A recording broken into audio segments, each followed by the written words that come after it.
Hello everyone, I Mr. Basaraj Nipani welcome you all to Sir Kalam Tutorial YouTube education channel. Dear guys, as you all know, in my previous video we have started the discussion of chapter number 1st of Democratic Politics 2nd CBSE 10th standard, that is power sharing.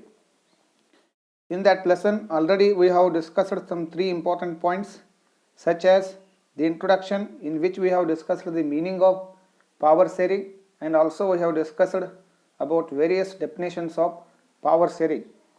And in the second topic we have studied the story of Belgium, in which we have discussed the ethnic composition of Belgium. And in the third topic we have discussed the story of Sri Lanka, in which we have discussed about the ethnic composition of Sri Lanka and the linguistic and regional differences of Sri Lankan people. So dear guys, in today's class we shall start new topic, that is the fourth important topic of this lesson, that is majoritarianism. Majoritarianism. So now let us try to understand what is majoritarianism. Majoritarianism is a belief that the majority community should be able to rule a country in whichever way it wants by disregarding the wishes and needs of the minority people. So majority means people who are in majority in country, they can easily take their control over the government, and they can ignore the demands, needs and wishes of all the minority people. They can force their will as well as they can impose their laws on the minority community. That is what we call as majoritarianism. So this kind of system, this kind of political system was established by the leaders of Sinhala community in Sri Lanka. Today let us discuss majoritarianism in Sri Lanka, the history of majoritarianism in Sri Lanka. Instead of sharing the power among different communities in Sri Lanka, instead of sharing the powers among different linguistic groups in Sri Lanka, the leaders of Sri Lanka established majoritarianism. So what is the history and what is the background of majoritarianism of Sri Lanka? Let us discuss points wise. So let us see point number first. Sri Lanka became an independent nation in 1948. As you all know, our country got independence in the year 1947. Soon after 1 year, our neighboring country, that is Sri Lanka, became independent in the year 1948. Soon after the independence, the leaders of Sinhala community secured dominance over government. So as they were in majority in Sri Lanka, soon after the independence, they gained all the control over the government, and they also secured their dominance over the government. As all the other communities were in minority, Sinhala community people were in majority. They easily got all the powers and they easily gained all the control over the government. And after securing dominance over the government, the leaders of Sinhala community declared elections. So soon after the independence, elections were conducted in Sri Lanka. In those elections, very easily Sinhala community got full majority and they established their government. So newly elected government adopted series of majoritarian measures and established Sinhala supremacy. So after being elected by people, after gaining the majority in the elections, they adopted some majoritarian measures and established Sinhala supremacy. So means they established their sovereignty in Sri Lanka. Supremacy means a sovereignty, a supreme authority. So no other communities had that chance to rule over the government. All the superior powers rested in the hand of Sinhala community. So they established their sovereignty, they established their supreme power, which can help them to impose and force their will on all the other kinds of minority communities. And immediately after establishing the government, they passed an act in the year 1956. In the year 1956, an act was passed. New act was passed. According to this act, they recognized Sinhala as the only official language. So they declared that Sinhala should become the official language of Sri Lanka. So here you can try to understand some basic things. In Sri Lanka, there were people of different communities who used to speak different languages. As you all know, there were a lot of tensions between Sinhala community and Tamil community. So there were two major languages spoken by people, but here unfortunately Tamil language and Tamil speaking people were not given any kind of facilities, they were not given any kind of privileges. Instead of giving privileges to all the other communities, Sinhala became the official language of Sri Lanka. The leaders of the Sinhala community and the leaders of the majority government declared Sinhala should become the only official language in Sri Lanka. So Sinhala got an official status as well as national status in Sri Lanka. So Sinhala became the official language. This became the national language of Sri Lanka. And after this incident, they took some of the other measures. All these government measures coming one after other gradually increased the feeling of alienation among the Sri Lankan Tamils. So newly elected government, the majority government in Sri Lanka, took lot of measures after establishing the government. New laws were coming one after another. In all these kinds of new laws, Tamils were ignored by Sinhala community, other minority people such as Christians and many other kinds of people were ignored. Their demands and claims, their wishes were not given any kind of attention. They were not given adequate attention. They were all undermined by majority government.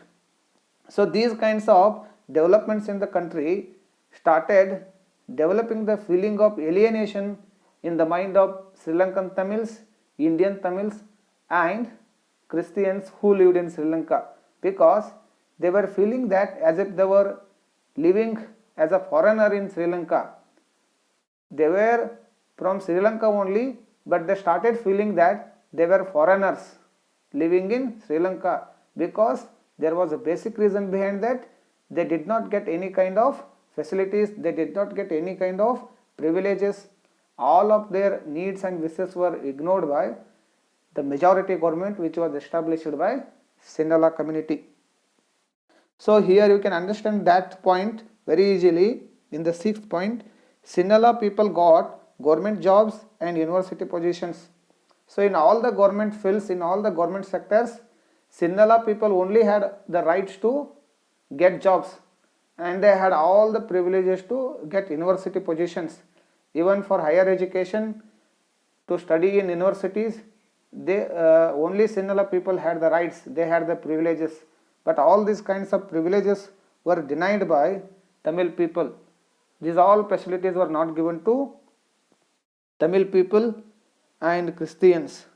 So this can show you how Tamils were undermined by the majority government. And in the next point you can see that Buddhism became the national religion. So one more act was passed. Some of the preferential measures were taken by the majority government, and according to those measures, they considered and they declared that the state shall protect and foster Buddhism, as all Sinhala speaking people were the followers of Buddha. They were the followers of Buddhism. So they declared Buddhism should become the national religion of Sri Lanka. Apart from this, there lived other religious people such as Hindus, Islams and Christians, but their religion was not given any kind of status. as majority community was following Buddhism, they declared the majority community's religion as the national religion of Sri Lanka. So in this way, Sri Lankan Sinhala community established their supremacy, their sovereignty, and they also established majoritarianism government in Sri Lanka. But gradually, this was bringing lot of uprisings. This led to tensions between two different groups such as Sinhala community and Tamil speakers. Now let us go to point number 8. So these kinds of developments which took place by majority government, they made all the Tamils and other minority people angry because they felt that they are being aliens in this government. So Sri Lankan Tamils launched parties and struggles. So all the Tamil speakers, they may be Indian Tamils or Sri Lankan Tamils, and Christians and Islam people all together, they launched new political parties and they also launched struggles against majority government, and they claimed for the recognition of Tamil as an official language, and they also demanded the majority government, and they put their demand in front of the majority government that they should recognize even Tamil language as also an official language. So these were the demands of Sri Lankan Tamils. They established parties, they established struggles, and they put forward their demands against majority government. But all the time the demands were ignored by majority government. They did not give any adequate attention to the needs and wishes of Sri Lankan Tamils. Even the majority government was not ready to listen to the problems of all the minority people. So every time these all kinds of demands and claims of other minority people were ignored by majority government. So this resulted in the year 1980s. In the year 1980s, several political parties were formed and claimed for the independent Tamil elam or state in northern and eastern part. So when all the kinds of demands and struggles were established by Tamil speakers and Hindus and Islams and Christians, but every time they were ignored by majority government. So then Tamil speakers and all the other minority communities together, they established new political parties in the year 1980. Not only single party, several political parties were launched. They were established and they all started demanding for an independent Tamil state, because only Tamil speaking people were undermined, because in majority there were Sinhala community, and Sinhala community's language was given national status, their religion was given national status.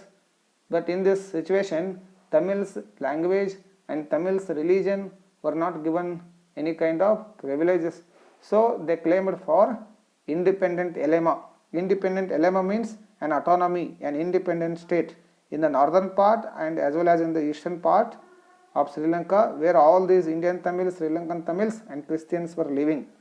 So finally they claimed for an independent state.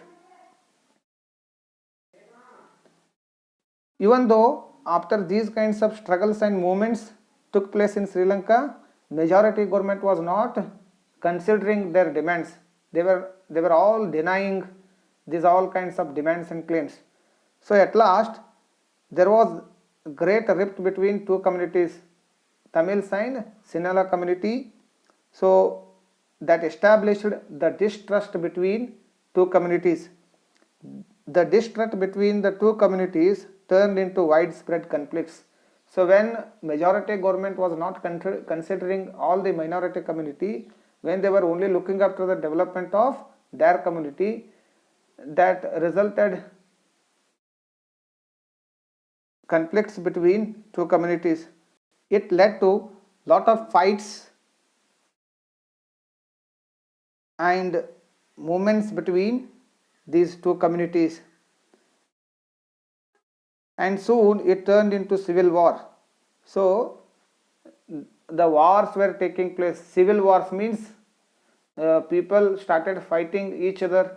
Sinhala community was imposing its law on minority community, and even minority community were also not sitting quiet. Even they were also fighting back. They were fighting against Sinhala community. So this turned into a civil war between these two important communities.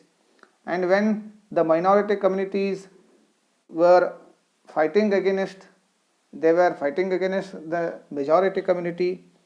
So Sinhala community used the power and they started killing some people of minority community. As a result, thousands of people were killed from both the communities. So Sinhala community people also lost lives, as well as minority community people also lost lives, as they had great fight between themselves. And many families were forced to leave the country as refugees, and many more lost their livelihoods, and minority community people were asked to leave the country. Sinhala community forced minority people to leave the country, and when the minority people refused and when they were not ready to go out of the country, many of them were being killed by the Sinhala community. In this way, instead of bringing harmony and peace, instead of sharing the power among different groups of Sri Lanka, the Sri Lankan government, the majority government, established majoritarianism system in their country, which resulted in fights between two communities, and that was not able to bring peace and harmony back in their country. This is the story of the majoritarianism in Sri Lanka. And now let us discuss another important point of this lesson, that is point number 5th, accommodation in Belgium. So as we have studied in the last topic, instead of sharing the power among different groups, Sri Lankan people established majoritarianism, majority government. But how diversities were accommodated by the leaders of Belgium, whether power was shared among different groups or not, we shall discuss in this topic, accommodation in Belgium. The Belgian leaders took a different path. They recognized the existence of regional differences and cultural diversities. As we have discussed in the previous class about the regional differences and linguistic differences in Belgium, and those kinds of differences led to tension between the two different communities, such as Dutch speaking people and French speaking people during 1950s and 1960s. So these all kinds of regional differences and other kinds of existing differences were observed by the leaders of Belgium, and they all had the will to change this, and they all had the will to bring peace and harmony back in their country. So they took some major paths. They recognized the existence of regional differences and also cultural diversities. So in order to bring back peace and harmony in their country, in order to share the power among all the regional groups, cultural groups and linguistic groups, they amended their constitution for 4 times. Belgian leaders amended their constitution for 4 times in 1970s and in 1993. Between the period of 1970 to 1993, Belgian leaders amended their constitution for 4 times, and they added new laws and they added new measures in their constitution to support all the group of people, that may be Dutch people, French people, German people. So all the new laws added to their constitution and all the amendments were done in keeping in mind the needs and wishes of all the kind of people of Belgium. So here, according to the amendments done to the constitution of Belgium, they added some important measures to their constitution and they brought new laws. Dutch and French people got equal representation in central government. The new constitution prescribes that Dutch people and French people should share equal ministers in the central government. As you all know, in Belgium, Dutch people had the majority and French people had the minority in whole country. So, but instead of the minority or the majority, both Dutch people and French people shared equal number of ministry seats in whole country. Dutch people had equal shares as well as French people had equal shares in the whole country. So it means they shared equal representation in the central government.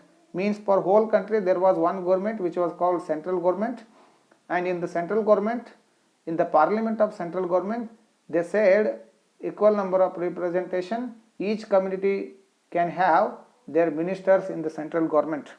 This is the new measure which was taken by the leaders of Belgium. And also the constitution prescribes that they brought some special laws to support majority of members from each linguistic group. And according to the new amendments done to their constitution, they brought some new laws. They brought some special laws to support the majority of members of each linguistic group. So each linguistic group means Dutch linguistic group, Dutch speaking people, French speaking people, German speaking people. Each linguistic group got support from the government. They got privileges from the government to develop their language, to support their language, and to support the people of those linguistic groups. So even the minority people as well as the majority people got their own rights and privileges to support their linguistic groups. So in order to success this, they brought some special laws. Through these special laws, all the single communities can make decisions unilaterally. So if they want to take any decision regarding their linguistic group, they were free to take. Dutch can take their decisions, French can take their decisions, Germans can take their decisions. Means German speaking people, Dutch speaking people as well as French speaking people, they were totally free to take decisions regarding their linguistic groups. This was the new law which was brought by the Belgian leaders. And let us see fourth point. Many powers of central government have been given to state government of the two regions. As you all know, there were two regions. One was Flemish region and the another one was Wallonia. These two important regions established their own government, such as state government, and there was central government for whole country. And for each region, for Wallonia as well as Flemish, there were two different governments. They were called state governments of the country. And before this amendments, the central government was enjoying all the powers. But after the amendments done to the constitution, the central government had given away some powers, some special powers to each state. Each region got some special powers from the central government. And according to this new law, the state governments were not under the control of central government. They had their independent power. They were not subordinate to central government, and central government is not supposed to control the state governments. Central government used to have its own power, and each state, such as Wallonia state and Flemish state people, they have their own rights to rule their state. So they are not subordinate to central government. This is the new measure which was taken by the Belgian leaders. And in the fifth one, you can see they introduced a community government to support people of one language community. So the Belgian leaders introduced a new form of government, a new level of government in their country, that is what we call as community government. This community government or third tier of government was introduced by Belgian leaders to support one language community. As you all know, Dutch were in majority, French were in minority, but there were only 1% of people were speaking German language. What about their life? So to support one language community and the other minor communities in Belgium, they introduced community government. Apart from the central and the state government, there is a third kind of government. This is called community government. Is elected by people belonging to one language community. So means community government can be elected by their own community itself. So Dutch people can elect their community government, French people can elect their community government, and German people can elect their community government, so that it can support them to bring new policies relating to their community. That may be Dutch people or French people or German speaking people, no matter where they live. So whether they might be living in Wallonia region or Flemish region or in Brussels or anywhere in the country, they had the right to establish community government. And this government has the power regarding cultural, educational and language related issues.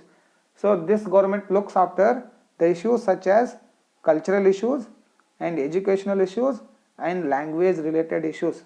So this was the third tier of government which was introduced by Belgian leaders.